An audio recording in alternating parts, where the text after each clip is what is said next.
Alrighty, so I've been working on an '09 Dodge Avenger, the SXT model, the 2.7 liter motor.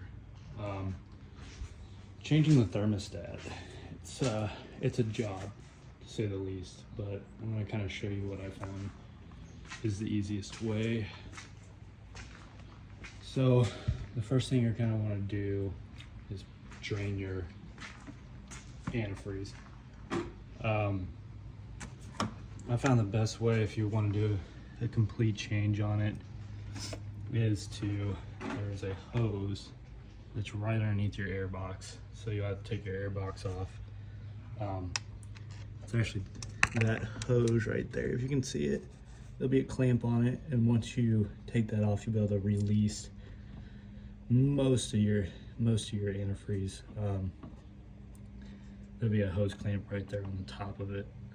And that's one of the lowest ones that I found on the radiator and engine. I did not find a drain plug. If there is, I didn't see it. There might be an easier way to drain that.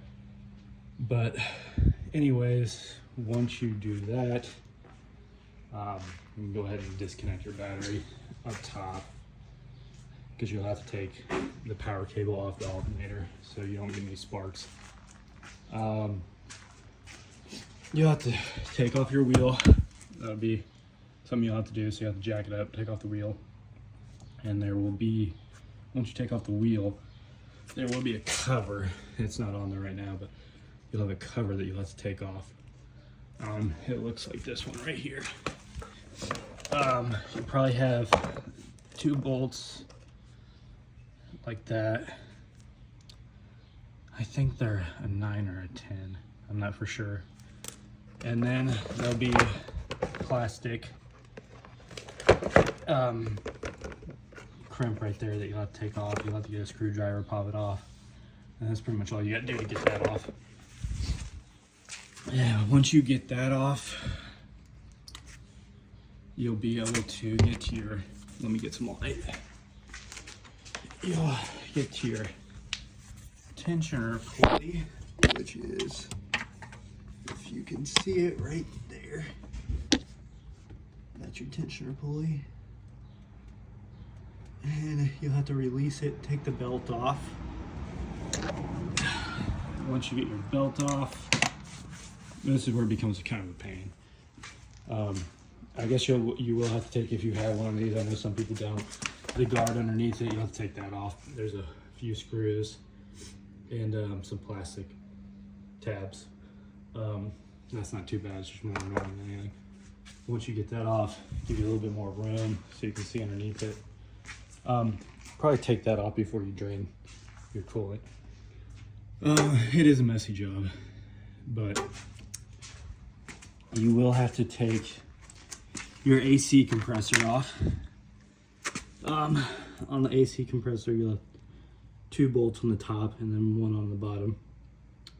And that'll allow you to drop it. You have to take the AC compressor off to get to this thermostat. It's just a nightmare. Once you'll have 3 bolts that look like this. They're a 13, I believe. 13. So once you get that off, once you get the AC compressor off, it'll allow you to get room to take the alternator off, which it's right now, it's on top of it. There'll be 2 bolts on top, 1 on bottom. Those bolts will be a 13 also. They'll look identical to the AC compressor bolts. They're 13s. And that'll allow you to get to the thermostat housing. You'll be able to see it anyways. Let me get some light again. Right there, that is your thermostat and the housing. Up top, there's not a whole lot you got to take off up top. You will have a hose. Yours will have a hose that connects right here. It'll look like this hose right here. This will allow you to get more room down there to the thermostat. It looks like this. just 2 hose clamps on the end. You pop that off. You might have a little coolant that comes out of there. Not much. That'll allow you to have the room up here. You'll want to take your dipstick out just because it gives you even more room. It's easy. There's just one bolt right here, if you can see it. There'll be one bolt that goes right there. That'll allow you to loosen that up. And then all you have to do is pull on it. You might have to wait a little bit, but you pull on it, it'll come right out. You can take this off. It covers the manifold. You can see it down there. Yours will be on. So you have 2 bolts on that, and 1 bolt will be right here, and then 1 bolt will be right there. Once you release those 2, you'll have 1 more that's down here, and it'll have a nut on it, and then you can take that little manifold guard off. Yeah, it just gives you more room. Your vehicle will also have an AC line. It's down there, you can see it. You don't have to take that off. I just went ahead and took it off because this AC compressor has been leaking, so there's no Freon in this vehicle. But I would suggest not taking that off if you have Freon or something like that in it, because it's not necessary. I just did it because it gave me a little bit more room. Once you get to the thermostat, you'll have 2 hoses that connect to the thermostat housing. And so they'll just be clamps on this hose and a clamp on the bottom hose. So what I found out is the easiest way is to go ahead and take this mounting bracket off. You can see it down there. You see this mounting bracket? That's what your AC compressor mounts to. You'll have a few bolts. You'll have 1 right there at top, and these are all 13s. You can see you'll have 1 right there, and then you'll have, it's kind of hard to show you, but you'll have 1 right there, and then 1 down at the bottom.